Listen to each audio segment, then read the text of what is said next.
So he could wander out of the room in the middle of the night, go and get in the lake, or he could go and have a walk in the woods.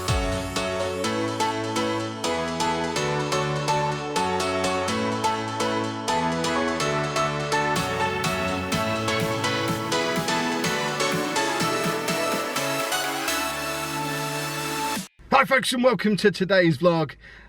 We're starting the vlog just before 5 o'clock. The sun is very low, that's why there is such a sharp contrast on my face at the moment. I'm sat in my car outside Andy's school. And we're blocked in.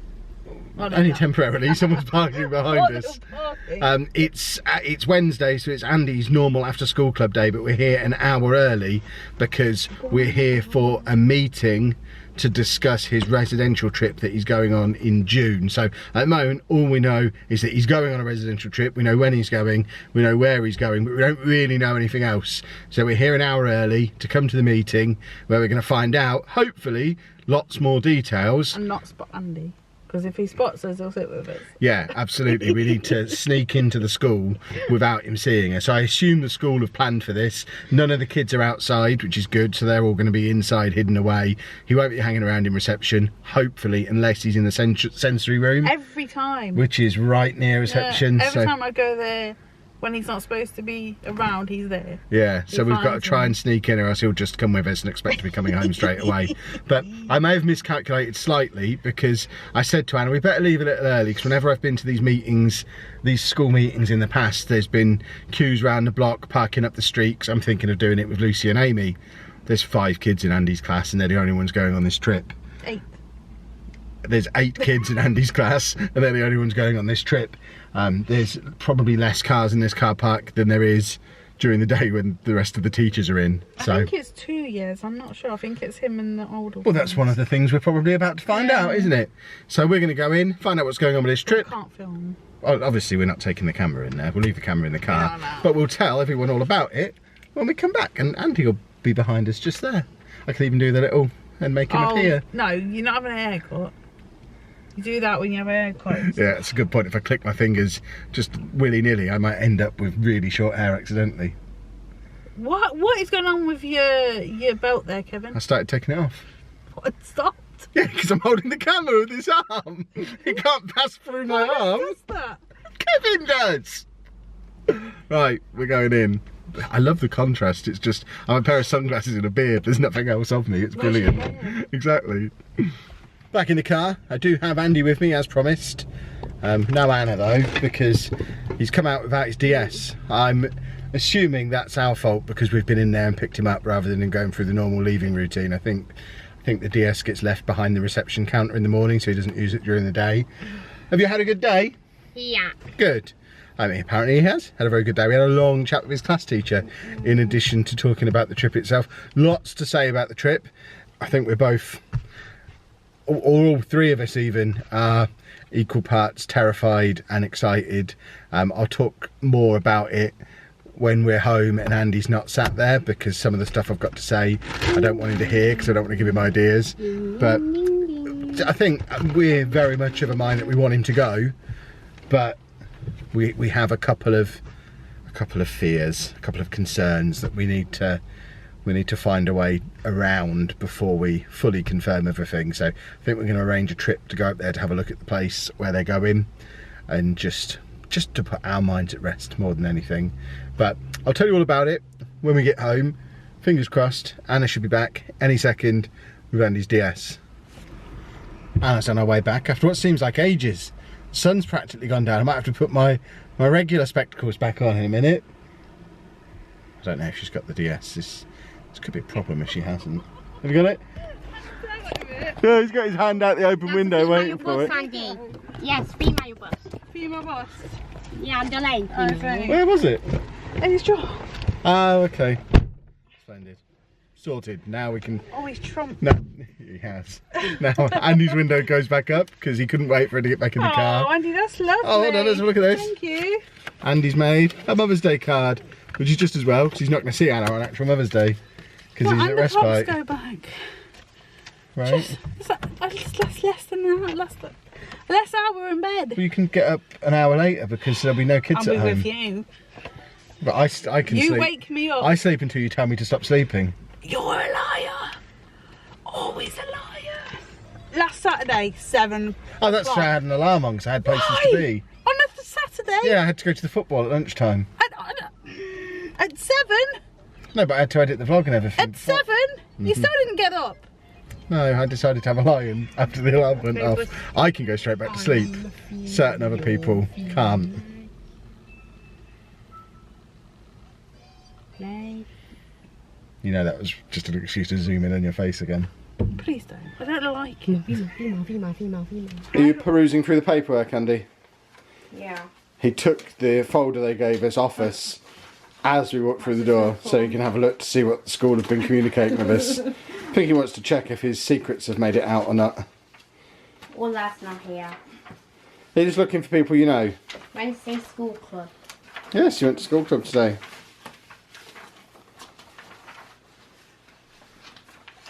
Having a look. He is just looking for people he knows, isn't he? Now get you. Yeah, is that it? Yeah. Is it all suitable for us? We're allowed to see that? Splendid. I'll get on with making our dinner then. If you listen very carefully, you might just be able to hear Andy having his bath upstairs with some Beyonce music playing in the background. It's just hit 8:30, so the downtime I set up on the Google Home has just kicked in. That now doesn't work anymore, so they're having to play the music on Anna's phone, which has the dual benefit of meaning Andy won't be able to talk to the Google Home while he's in bed, but also it means it's now quiet enough in here for me to talk to you about the meeting that we went to without Andy listening in and getting ideas. So firstly, the positives. It looks absolutely awesome. The place that they're going to, obviously not going to reveal the exact place that they're going to be going to, because that would be nuts, but some of the activities that they're going to be doing over the 3 days they're there look awesome. Some I think he'll love, some he might not be so keen on, but they said any that he doesn't want to do, they're able to just sit them out. They're not going to be forced to do anything, but the idea is they are going to be encouraged to go outside of their comfort zone just a little bit and do some stuff that he wouldn't normally get the opportunity to do. So there's stuff like raft building, canoeing, there's a sensory forest area, there's a massive zip line, there's archery and fencing and a massive play area, and it just looks awesome. I want to go there for a trip. I would happily go and spend 3 days there. It looks brilliant, and I think he will have a great time with, like, the zip line. I don't think you'll be able to get him off. I think he'll absolutely love it. He enjoys smaller versions of that he can do in the park and stuff, but to have one that's up in a tree that he's strapped into that goes miles, I don't think they're going to be able to get, well, not miles, but, you know, a long way. I don't think they're going to be able to limit him to just one go on it. We have got a couple of concerns around it. Firstly, obviously he's going to have to wear a helmet, which he doesn't like having anything on his head, but I'd like to think the pull of doing the activity will be enough to convince him to wear a helmet. If not, I guess that becomes another one that he has to sit out, but a lot of them are things that they'll be wearing helmets for. Certainly the raft building, the canoeing, the zip line, all the really fun looking stuff he is going to have to wear the proper equipment for. So I guess they'll have to see how he gets on with it while he's there. He's not going to be interested in doing anything water based, so canoeing and stuff I think we can safely rule him out of straight away.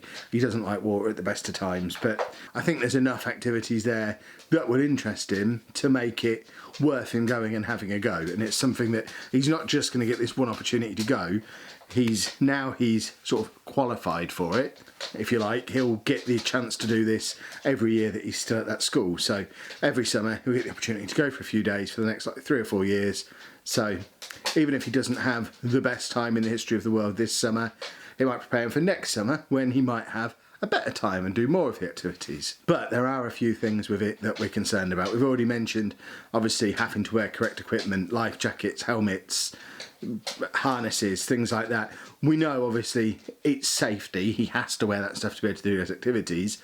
I'm just not sure how likely he is to agree to wear the stuff. Also, little bits of detail, like it's recommended they don't wear jeans while they're there because jeans collect water, they get dirty, they're heavy. they should have sweat trousers, sweatpants, what do you call them, tracksuit bottoms or shorts or things like that. Andy doesn't really wear anything like that. You've seen him, he wears jeans or pyjamas. They're the two options. So we're going to have to get him used to wearing some different types of clothing. He needs multiple pairs of shoes, which he doesn't have wellies. He doesn't wear them. He doesn't have mud shoes and wet shoes and dry shoes. I mean, he's got his shoes and he's got his old shoes. So we're going to have to get him a few pairs of shoes and get him used to wearing different pairs of shoes. Normally when he moves on to one pair, the previous pair becomes dead to him and he just has Andy's shoes, and he knows that they're his shoes that he wears whenever he has to wear shoes. So just a few little things. I mean, none of these are deal breakers. These are all things that we can prepare him for between now and then. He's going to have to share a room with another kid, which isn't an issue for Andy necessarily, but if anyone ever falls asleep on the sofa in the house, he'll come and wake us up, because he doesn't like the sound of people snoring or sleeping, or doesn't like people being asleep when he's awake. So it'll be interesting to see how he gets on with sharing a room with somebody else. That it has the potential to be unpleasant for them, probably not for Andy, but he's never done that before. He's shared a hotel room with me and Anna when we've been away in Premier Inns, but that's with me and Anna, that's different. He's never shared a room with another kid and no adults in there. So the way they'll room is 2 kids to a room, and each room has an adjoining room that has an adult sleeping in it. So it's like 1 adult to 2 kids, and there'll probably be somewhere around 10 to 15 kids there. So what's that? 6 to 8 adults, depending on how many kids end up going. So again, not a deal breaker, although it might not be hugely pleasant for the other kid who's in the room if Andy keeps waking them up and is getting up in the middle of the night. But the thing that we're really worried about, and the reason that we're definitely going to go and check the place out before we agree to it, well, we've already paid half of it, but we're going to go and check the place out before we agree to send him there, is the fact that the rooms that they're going to be sleeping in, they're like little cabins. So it's like a wooden cabin that's got a number of rooms in, front rooms, back rooms. So in the front rooms you'll perhaps have the kids, back rooms the adults, or vice versa. Either way, each room has a door that opens directly to outside, to the rest of the camp, and those doors aren't allowed to be locked at any point. So he's going to be sleeping in a room with no adult in the room, with a door that opens directly to outside that can't be locked, and there's going to be no one watching the door or checking the door or stopping him leaving. So at any point in the night, all the rooms have an ensuite bathroom, so if he does get up in the night to go to the toilet, there is a toilet that he can go and use.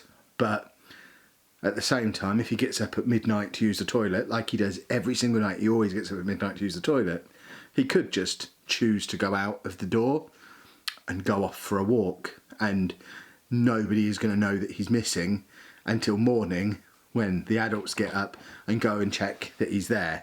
Unless, of course, he wakes up another kid or something, or goes and wakes somebody up. And to be honest, I think that's probably what he would be most likely to do. I don't imagine him just wandering off around a camp on his own.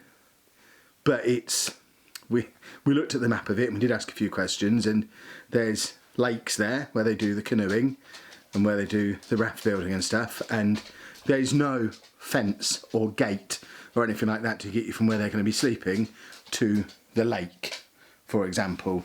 So he could wander out of the room in the middle of the night and decide that he really enjoyed canoeing and he wants to go and do it again, and he could go and do it. He could go and get in the lake, or he could go and have a walk in the woods, the sensory woods that we talked about before. He could just go get lost in the woods.